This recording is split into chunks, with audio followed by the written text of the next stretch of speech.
Hello, BookTube, and welcome back to our buddy read of Mr. Scarborough's Family by Anthony Trollope. I had to pause this buddy read for a few days for a little medical emergency, but I am back. That pause will not be reflected in a playlist, which I'm hoping to make or to have somebody else make for this read along. Uh, but I nevertheless wanted to commemorate it. And so that chapter that we were on is going to enter into the lore of this channel as a missing diss track. We are going to skip a chapter. We're going to move on to chapter 19. Mr. Gray goes to Tretton. And to recap here, for those of you who may have forgotten the story in the days where I've been missing, this is the story of the eponymous Mr. Scarborough, a sick and dying old man who is very successful, very prosperous, and who has a wealthy enough estate in the countryside, a estate that's wealthy and looks to be getting wealthier.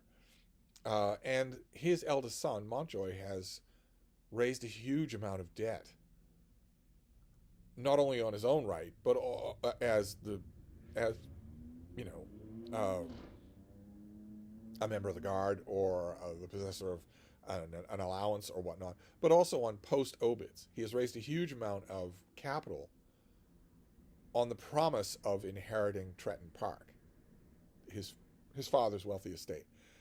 In other words, he'll get that when his father dies, but he's been improvident even with that, and has raised far more debt than Tretton property can possibly satisfy, so that his creditors will get it all when his father dies. He won't come into his inheritance because there won't be any inheritance.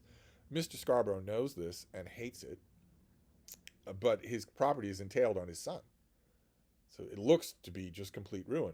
And so he decides to tell the whole world and to prove with documents, first to his lawyer, Mr. Gray, and then to the world, that Montjoy Scarborough is illegitimate. That he's been illegitimate this whole time. It was a secret that Mr. Scarborough was keeping from the world, but now he feels it's duty bound to tell the world, and with documentation to prove it, that Montjoy Scarborough is not his legitimate heir. His second son, Augustus Scarborough, is, who has raised no debts. And all the debts that Montjoy Scarborough has raised against Tretton Park are worthless, because he's not going to inherit. According to law, he can't inherit. This causes a furor with the moneylenders, of course. It causes a furor with Mr. Gray, who feels that the rules of law and propriety have been outraged. It causes a furor with Montjoy Scarborough, who can't believe it at first, and who we last saw gambling in Monte Carlo. And it causes a furor with Augustus Scarborough as well, the second son, now the heir, who doesn't quite know what to make of it all, doesn't really have any human affection in him, he makes your skin crawl, and who seems now mainly to want his father to die. Hurry up and get out of the picture. Now that you've ruined everything for everybody but me, hurry up and get out of the picture. Mr. Gray wants to go down to Tretton Park to see the lay of the land and see what he can do with this mess. And that is where we are in this chapter. Chapter 19, we're skipping a chapter. And maybe 10 years from now, I will suddenly read that chapter. And there'll be a flurry of a lost track will be found, and it'll have to be inserted into every playlist in the world. But not now. We're going to move on to chapter 19. Mr. Gray goes to Tretton. Mr. Gray went down to Tretton with a great bag of papers. In fact, though he told his daughter that he had to examine them all before he started, and had taken them to Fulham for that purpose, he had not looked at them. And, as another fact, the bag was not opened till he got home again. They had been read, at any rate, what was necessary. He knew his subject. The old squire knew it too. Mr. Gray was going to Tretton not to convey facts or explain the law, but in order that he might take the side of either the father or the son. Mr. Scarborough had sent for the lawyer to support his view of the case. The son had consented to meet him in order that he might the more easily get the better of his father. Mr. Gray had of late learned one thing which had before been dark to him, had seen one phase of this complicated farrago of dishonesty which had not before been visible to him. Augustus suspected his father of some further treachery. That he should be angry at having been debarred from his birthright so long, debarred from the knowledge of his birthright, was, Mr. Gray thought, natural. A great wrong had been done to him by his own father, or had been at least intended. And that such a man should resent it was to have been expected. But of late Mr. Grey had discovered that it was not in that way that the son's mind worked. It was not anger but suspicion that he showed, and he used his father's former treatment of him as justification for the condemnation implied in his thoughts. There is no knowing what an old man may do who has already acted as he has done. What could Augustus suspect? It was thus that he expressed himself by both his words and deeds, and did so openly in his father's presence. Mr. Grey had not seen them together, but knew from the letters of both of them such was the case. Old Mr. Scarborough scorned his son's suspicions, and disregarded altogether any words that might be said as to his own past conduct.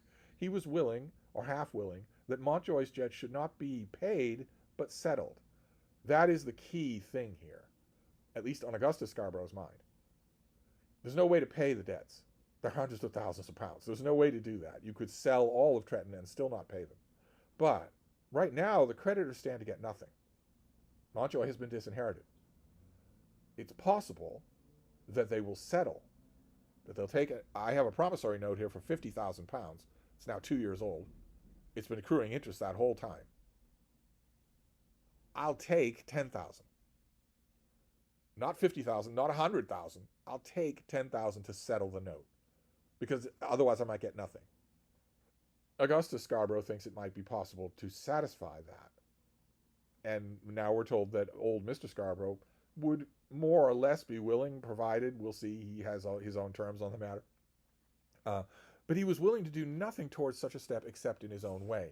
While breath was in his body, the property was his, and he chose to be treated as its sole and only master. If Augustus desired to do anything by post obits, let him ruin himself after his own fashion. It is not likely that Augustus can raise money by post obits circumstance, as the property is, he had written to Mr. Grey, with a conveyed sneer and a chuckle as to the excess of his own villainy. Because, of course, the moneylenders are not going to accept post obits from Augustus Scarborough the way they did his brother. They've already been ruined along those lines. It was as though he had declared that the moneylenders had been too well instructed as to what tricks Mr. Scarborough could play with his property to risk a second venture. Augustus had in truth been awaiting his father's death with great impatience. Mr. Scarborough is a scamp and a scoundrel, and Mountjoy Scarborough is precious little better, and coarse on top of things.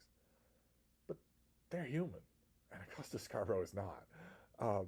It was unreasonable that a man should live who had acted in such a way and who had been so cut about by doctors. His father's demise had in truth been promised to him and to all the world. It was an understood thing in all circumstances which knew anything that old Mr. Scarborough could not live another month. It had been understood some time and was understood at the present moment, and yet Mr. Scarborough went on living, no doubt as an invalid in the last stage of probable dissolution, but still with all the full command of his intellect and mental powers from mischief. We can all only hope for such an end. Augustus, suspecting as he did, had begun to fear that he might live too long. His brother had disappeared, and he was the heir. If his father should die, such had been his first thought, he could settle with the creditors immediately, before any tidings should be heard of his brother. But tidings had come. His brother had been seen by Mr. Hart at Monte Carlo, and though Mr. Hart had not yet sent home the news as to the other creditors, the news had at once been sent to Augustus Scarborough by his own paid attendant upon his brother. Of Mr. Hart's little game he did not yet know the particulars, but he was confident that there was some game.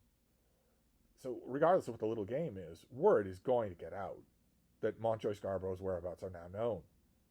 All of London thinks he's still missing.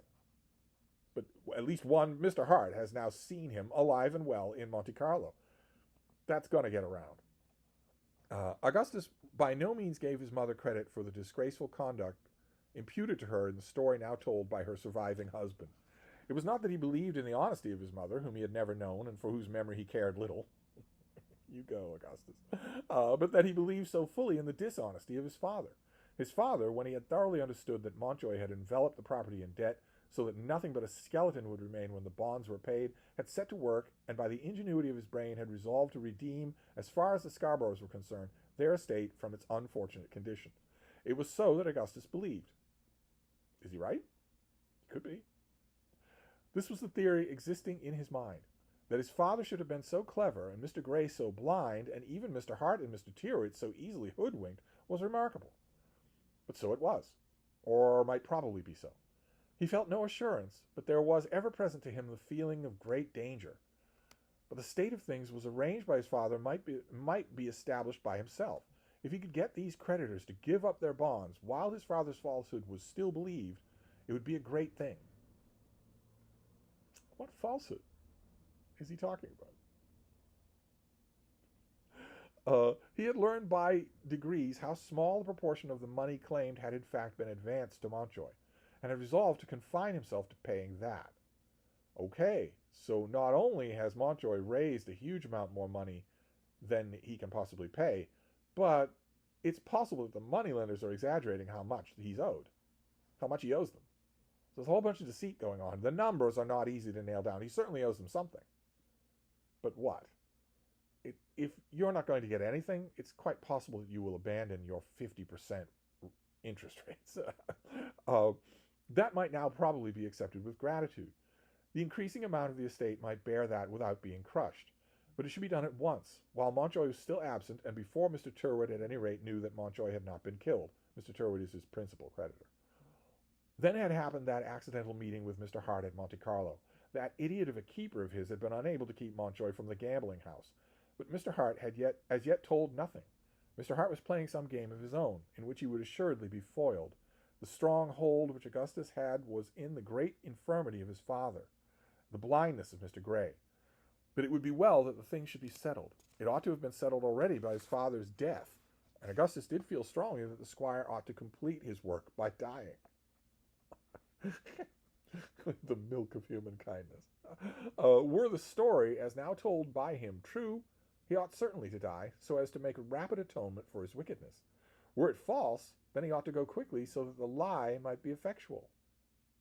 Every day that he continued to live would go further to endanger the discovery. Augustus felt that he must at once have the property in his own hands, so as to buy the creditors and obtain security.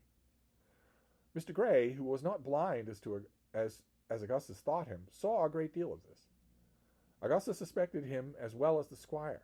His mind went backwards and forwards on these suspicions. It was more probable that the squire should have contrived all this without the attorney's assistance than with the attorney's assistance than without it. The two, willing it together, might be very powerful. But then Mr. Grey would hardly dare to do it. His father knew that he was dying, but Mr. Grey had no such easy mode of immediate escape if detected. And his father was endowed with a courage as peculiar as it was great. He did not think that Mr. Grey was so brave a man as his father. And then he could trace the payment of no large sum to Mr. Grey, such as would have been necessary as a bribe in such a case. It would have been necessary for you, Augustus. Augustus suspected Mr. Grey on and off, but Mr. Grey was sure that Augustus suspected his own father. Now, of one thing Mr. Grey was certain. Augustus was in truth the rightful heir. The squire had at first contrived to blind him, Mr. Grey, partly by his own acuteness, partly through the carelessness of himself and those in his office, partly by the subornation of witnesses who seemed to have been actually prepared for such an event. But there could be no subsequent blinding. Mr. Grey had a well-earned reputation for professional acuteness and honesty. He knew there was no need for such suspicions as were now entertained by the young man. But he knew also that they existed, and he hated the young man for entertaining them. When he arrived at Tretton Park, he first of all saw Mr. Septimus Jones, of course, with whom he was not acquainted. "Mr. Scarborough will be here directly. He is out somewhere about the stables," said Mr. Jones, in that tone of voice with which a guest at the house, a guest of pleasure, may address sometimes a guest who is there on business. In such a case, the guest on pleasure cannot be a gentleman, and must suppose that the guest on business is not one either. In other words, guest of pleasure means a hanger-on, a jackal. And such a person who's just sponging rides and meals cannot be a gentleman, and so cannot see any further than that, and thinks that someone coming on business isn't a gentleman either. It turns out Mr. Grey is a gentleman, and Mr. Septimus Jones is not. Mr. Grey, thinking that Mr. Scarborough spoken of could not be the squire, put Mr. Jones right. "It is the elder Mr. Scarborough whom I wish to see. There is quite enough time. I doubt Miss Scarborough will be down presently." He thinks it can't possibly be the squire that Septimus Jones is talking about, because Septimus Jones is talking about someone on his feet and walking around. And I think those days are over for old Mr. Scarborough. "You are Mr. Grey, I believe?" "That is my name." "My friend Augustus Scarborough is particularly anxious to see you before you go to his father. The old man is in very failing health, you know." I am well acquainted with the state of Mr. Scarborough's health, said Mr. Grey, and I will leave it to himself to say when I shall meet him. Perhaps tomorrow will be best. Then he rang the bell, but the servant entered the room at the same moment and summoned him up to the squire's chamber. Mr. Scarborough also wished to see Mr. Grey before his son, and had been on the alert to watch for his coming. On the landing he met Miss Scarborough. That's the squire's sister who's taking care of him. He does not seem to keep up his strength, said the lady. Mr. Merton is living in the house now and watches him very closely.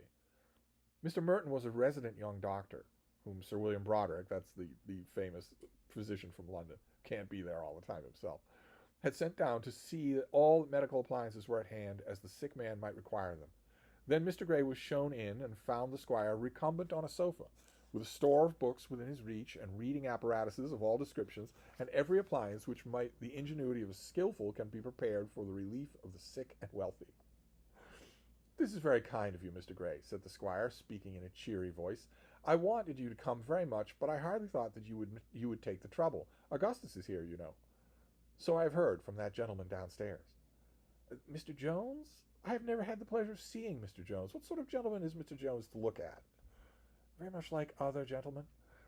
I dare say. He has done me the honor to stay a good deal at my house lately. Augustus never comes without him. He is fidus Achates. I take it to Augustus, in other words, a faithful servant and friend. Augustus has never asked whether he can be received. Of course, it does not matter. When a man is the eldest son, and so to say the only one, he is apt to take liberties with his father's house. I am so sorry that in my position I cannot do the honors and receive them properly. He is a very estimable and modest young man, I believe. As Mr. Grey had not come down to Tretton either to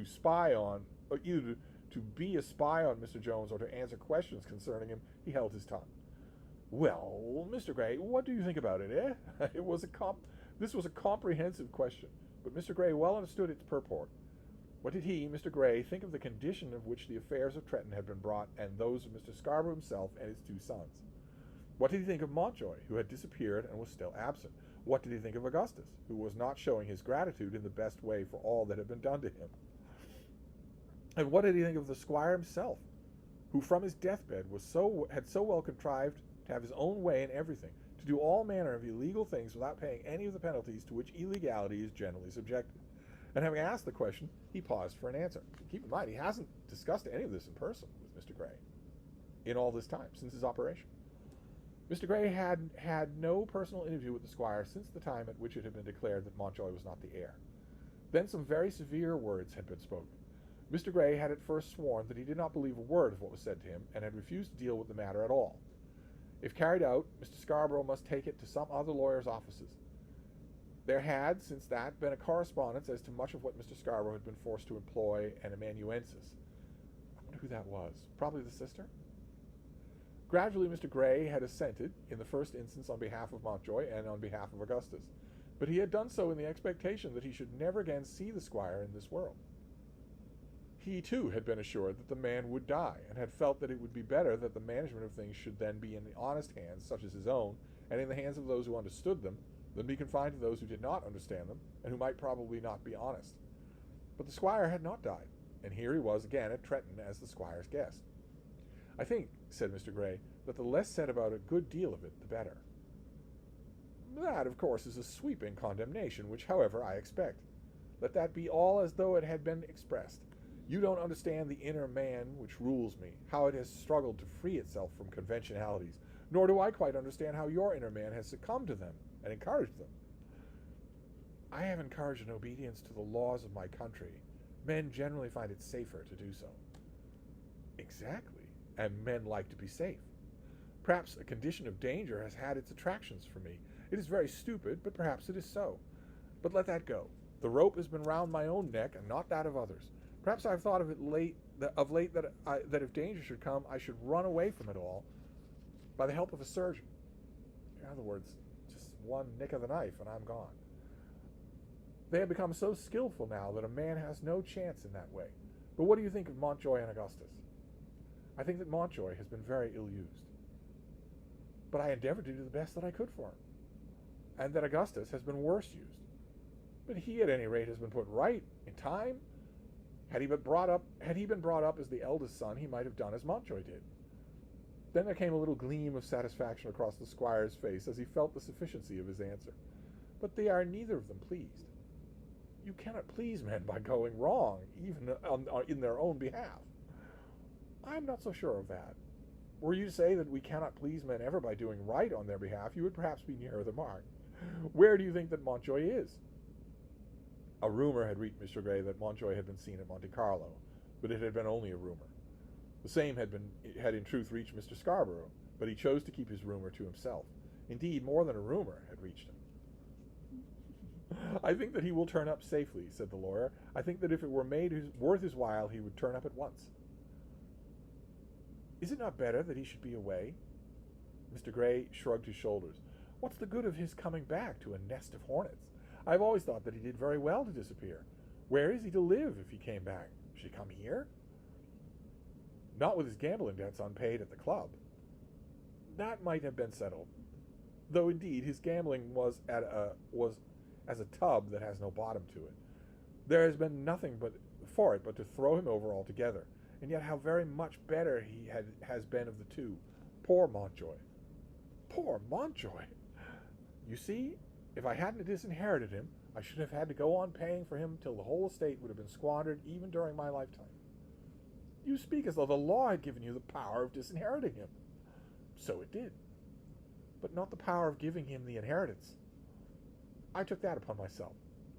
There I was stronger than the law. Now I simply and humbly ask the law to come and help me. And the upshot is that Augustus takes upon himself to lecture me and to feel aggrieved. He's not angry with me for what I did about Montjoy, but is quarreling with me because I do not die. I have no idea of dying just to please him. I think it's important that I should live at the present. But will you let him have the money to pay these creditors? That is what I want to speak about. If I can see the list of the sums to be paid, and if you can assure yourself that by paying them I shall get back all the post-obit bonds which Montjoy has given, and the money can be at once raised upon a joint mortgage to be executed by me and Augustus, I will do it. But the first thing I must know the amount. I will join Augustus in nothing without your consent. He wants to assume the power himself. In fact, the one thing he desires is that I shall go.